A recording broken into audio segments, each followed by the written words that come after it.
I think so. That's what I wanted. So, yeah, originally the UFC told me that New York was out of the question, so I was asking if I could fight in Toronto. So that's what I was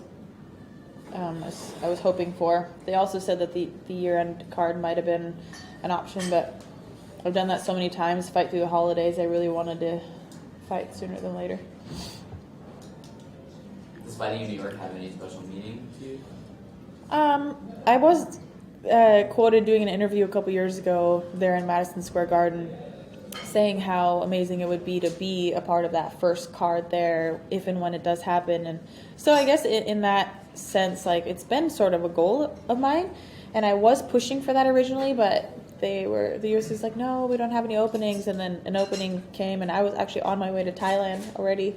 And I was like, yes, I want that fight. So I actually started my training camp in Thailand, and it was a great kickoff to camp. Some really solid Muay Thai striking over there, and that was great. Back to the historic meaning. I mean, it's just, I think every UFC fighter, given the opportunity, would want to be on this card. So it's going to be pretty groundbreaking, and I'm stoked that the females are so well represented. There's 3 female fights on this, one of the biggest cards ever in the history, and just really groundbreaking. So it's amazing. Going to Thailand and working on stand-up and Muay Thai, were you trying to reinvent yourself with the stand-up after the Nunes fight? Or? Well, it's just something that I want to continue to work on. Obviously, I have the wrestling, I have the grappling, and the striking is there. I have power. Just want to learn how to deliver it better. So just an element of my game that I want to continue to evolve in. Have you gone back and looked at that fight, and have you analyzed it? Sort of. I mean, I just got caught early. It's not really much that you can analyze on a fight like that. There wasn't much cognitive ability in that fight. Once I got clipped with that right hand, I don't really remember the fight. And I mean, I went back and watched it, and I didn't even know that I had shot in the fight. So I really had lost all motor function for the most part, and it was I was just kind of going off instinct, whatever I guess I was thinking at the time. I don't remember, but I was just trying to hang in there. Is it weird watching a fight where you don't remember doing what you did? Yeah, it is strange. 'Cause I really was like, what? I don't remember that. I don't remember this. But it's so crazy. Being rocked that hard, you really lose the ability to you don't have any strength. It was the weirdest thing. And I was trying to grab onto her. I remember that, trying to get my body to respond to what I wanted to happen. It's there wasn't a connection there. It was really, really, really weird. I've never experienced that before to that degree, where you just can't get your body to do what you want it to do. And you're just kind of in and out the whole time. So it was definitely a different experience. Not one I hope to experience again. How would you say, how hard does Amanda hit compared? I mean, you fought Holly and Ronda, obviously. I mean, she cracked me a good one. Definitely the hardest that I've ever been hit, So, I got to give her credit. But she really committed to it, I don't know if it's that Holly can't hit as hard, but I think she was maybe more timid of being taken down, and Amanda kind of just went for it. She didn't hesitate. So. Did the tough weight cut do you think it had any effect on the fight? I don't know. I mean, it was a little bit harder of a weight cut, but I had a little bit of a hard weight cut also when I fought Holly. So, and I showed up just fine. I don't really know. I can't really put my finger on exactly what it was. I just didn't show up that night. I got caught early, and I wasn't able to get it back.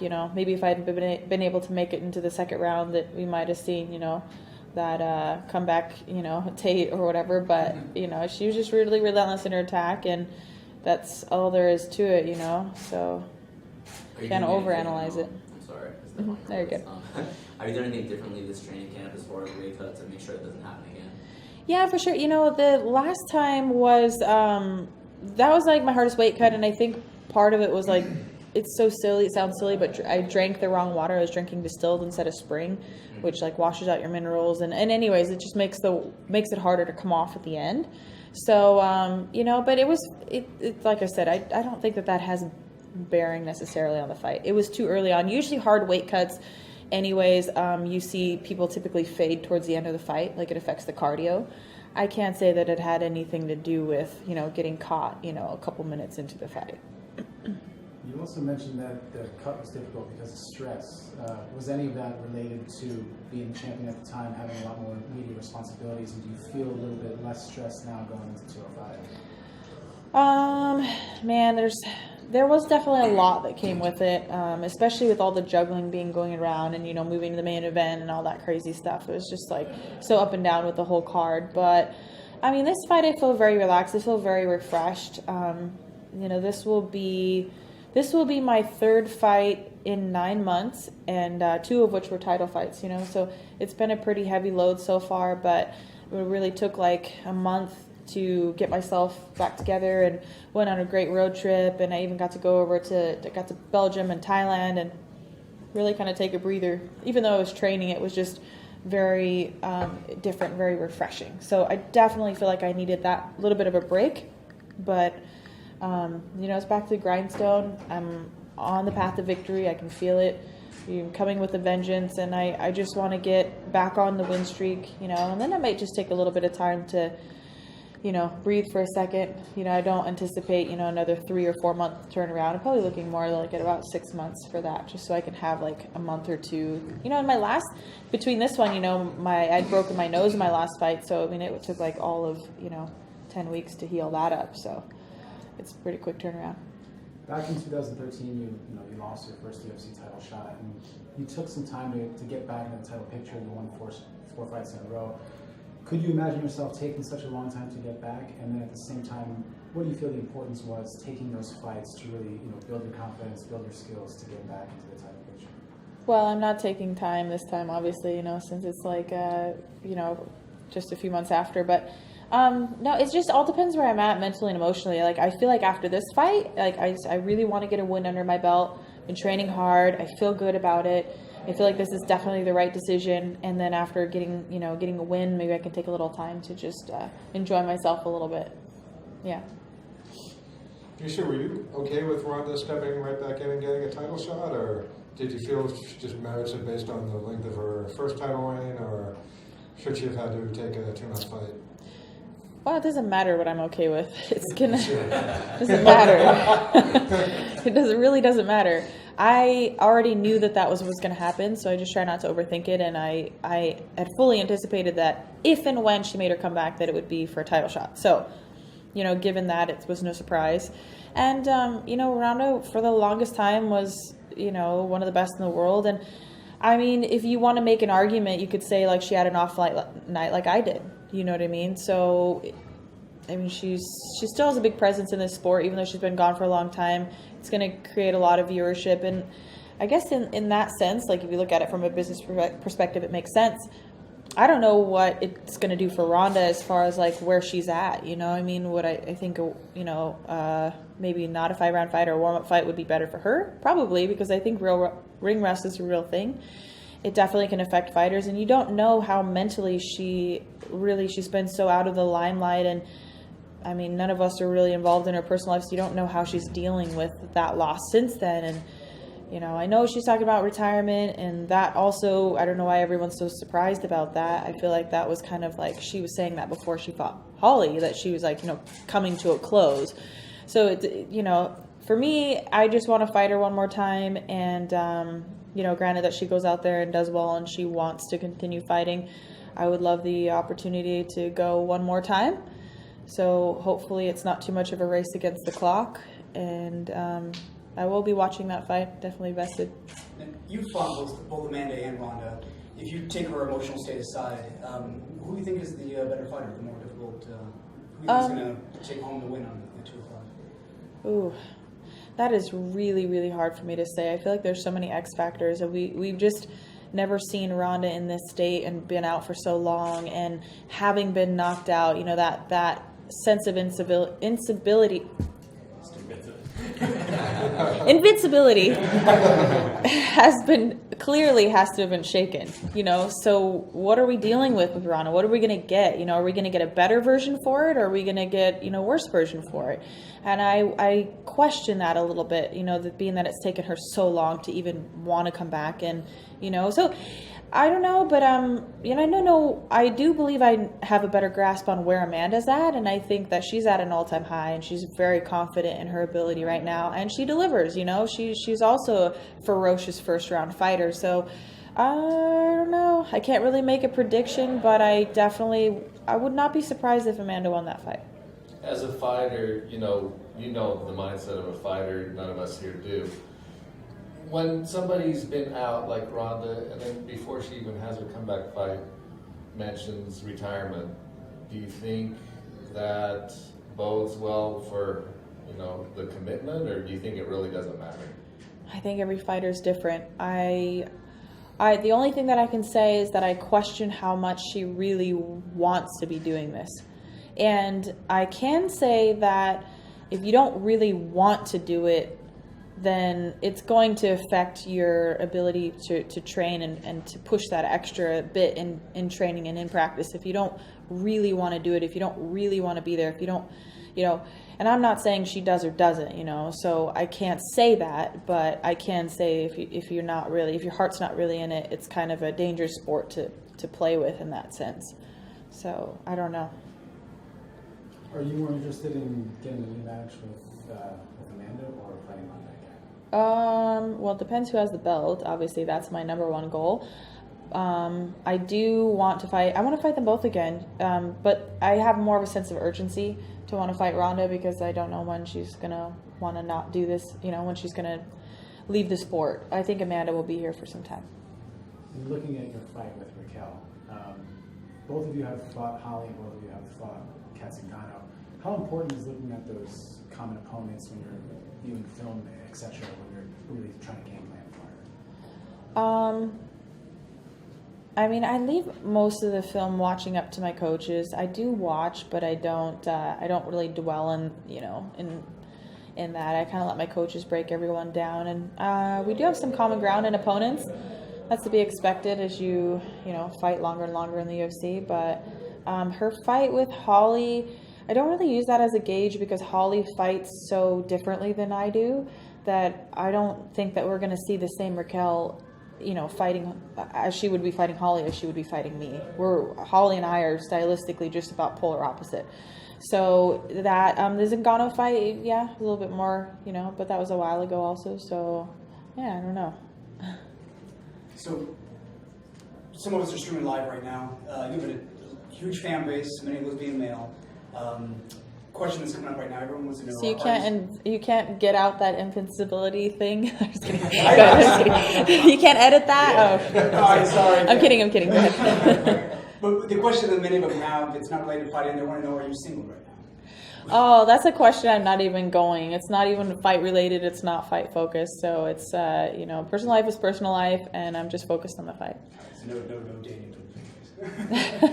Right. Got it. Miesha, you know Raquel pretty well, from the show. Obviously, you trained with her before. Does that help at all? Is that any kind of advantage, kind of already knowing what she is as a fighter and kind of rolling with her and that kind of stuff?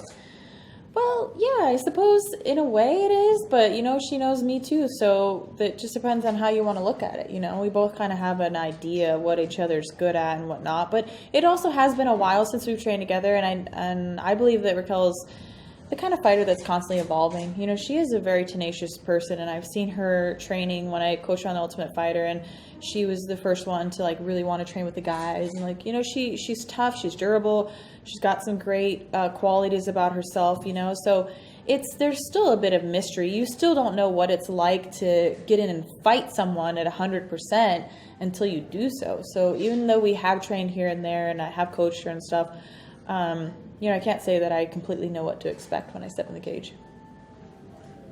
Beyond you and Ronda and Amanda and Holly and now Valentina Shevchenko, it seems like there's a bit of a break in the division between the five of you and the rest. In what way do you feel like it's dangerous to take on someone like Raquel who's lower ranked and maybe less known? I actually see it as the opposite. I think that because she's on a win streak and because she's doing so well, I think it was really cool that the UFC would give me someone of her accomplishments and everything that she's been doing. She fought Holly Holm to a split decision.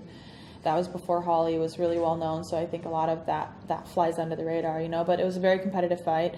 And she's been beating and finishing girls, you know. I think if I remember right, she's on a 4-fight win streak. Is that correct? Anybody know? No? I don't know either. Yeah, I'm not 100% sure, but she's on a good win streak right now. So she's hot. She's up and coming. She's hungry, and those are the kinds of girls I want to fight. I don't really want to fight girls coming off of losses right now, even though I know obviously mine was a loss. But like for my personal vendetta, like I want to fight girls who are doing well, and Raquel is doing really well right now. She's definitely one of the. I think she next to Juliana has one of the best, right there with Juliana has the best win streak in the division. So that says a lot that they would match me up, and she's still ranked inside the top 10. And she might be a bit of a dark horse. Some people don't really necessarily know who she is, but I think after this fight, it'll definitely even in a loss, I plan on going out there and winning. So even if she loses to me, I still think it does a lot of good things for her. How close do you think Juliana Peña is to getting a title fight? Juliana's close in my opinion. I think she has every right to have one now. I don't think she needs to do any more. I think she's beaten some of the best girls, and she's never lost a fight in the UFC. She's the first female Ultimate Fighter champion. She's marketable. Like, she definitely has earned her way, in my opinion, to a title shot. But what you have earned and what happens isn't always the same thing. There is also the entertainment aspect of this, and that part is completely up to the UFC and how they choose to market. So, I mean, I can't argue with that, but at the same time, I would like to see Juliana get in there and get in the mix. I think she's earned it, but they might be looking to have her fight one more time before, but we'll see. Have you talked to her at all about that? Because last year you were in somewhat of a similar spot where it looked like, for all intents and purposes, that you were the next title shot, and you didn't get it. Have you talked to her at all about that, your experience in that situation? Yeah, we have spoken a little bit, and I told her basically what I told you guys. Like, you're there, you've earned it, I get it, and I don't know what, it's up to her and her coaches, like what decisions they make, and fights, if they're going to fight more, if they're going to wait and see if they can get that title shot. But yeah, I can definitely relate, so I have spoken to her a little bit about that. Anybody else? How do you see the division shaking out in 2017? Because let's say you beat Raquel, and you're right there for the title shot. Holly Holmes also, she lost 2 in a row, but she's still a marketable name. Then you have the Cyborg fight that people are talking about fighting Cyborg. It's a very kind of an influx right now in the division, right? Yeah, it's very strange actually. I have no idea what's going on with the Cyborg thing. Everybody keeps asking me, would you fight her? Yeah, I would fight her, and that seems to irritate her or something. I can't tell. Maybe she doesn't run her Twitter, but seems pretty irritated. Yeah, I was gonna say whoever runs your Twitter is needs to. But anyways, it's going to be really interesting actually. And people have asked me who do you want to fight next? I'm like, well, there's a lot of shaking out to do. Like I said, with Ronda coming back, is she going to stay back? Like, if she loses, if she wins, Amanda, the belt, where's it going to be? Obviously, I would like my next fight to be a title fight. That's what I would prefer, but it depends on a lot of different things. So I just don't want to get ahead of myself. The only thing that I know is November 12th, Raquel Pennington, New York, UFC 205. So that's it, for the moment. If you were in the UFC, what would you do with Cyborg? Because she doesn't have a division. There isn't a huge talent pool at 145. But she's obviously a draw. People want to see her fight. She's dominant. She's a champion. What do you do with it? I'm glad I don't have to answer that question. That is a tough spot. I don't know. I think they've been doing the best that they can, having a catch weight of 140, and there's plenty of women at 135 that will step up to the challenge and fight her. So I think if she wants to continue that route, or maybe there's more that can be done to help her get her weight down and make that final cut. I know she made 139 the fight before this last one. It's 3 more pounds. It is a lot, but I think with proper diet, maybe it could be possible. So I don't know. I guess it really just depends. That is a question I'm glad I don't have to answer. And you spent time with Chris filming Fight Valley. Did you guys get along? You had some experience with her. Yeah, no, we got along great, which is like I said about her Twitter. It's I think someone else won. Yeah, so anyways, but yeah, no, we got along great, and we've always seemed to get along great in person, so unless that's changed, it's still the same for me. Yeah, she's actually a really funny person. She's pretty cool. What other fights on the UFC 205 fight card are you looking forward to? Cowboys fight. I'm going to give him a little shout out over here. It's going to be a good one. And I'm also looking forward to the 115-pound fight. I think that's going to be a great one. The title fight will be, very fascinating. I love watching Joanna work. She's definitely a machine on her feet. She's a strategist to the core, so she's very fun to watch. I'm really looking forward to that one. How do you feel about Conor going for a second belt? Conor does what Conor does, We'll see. It's going to be a good one. I'm excited. I always enjoy watching Conor fight, and he's always highly entertaining, so I think it's cool. I like the fact that he's going 55 again. I think that will be a good weight class for him to settle in at.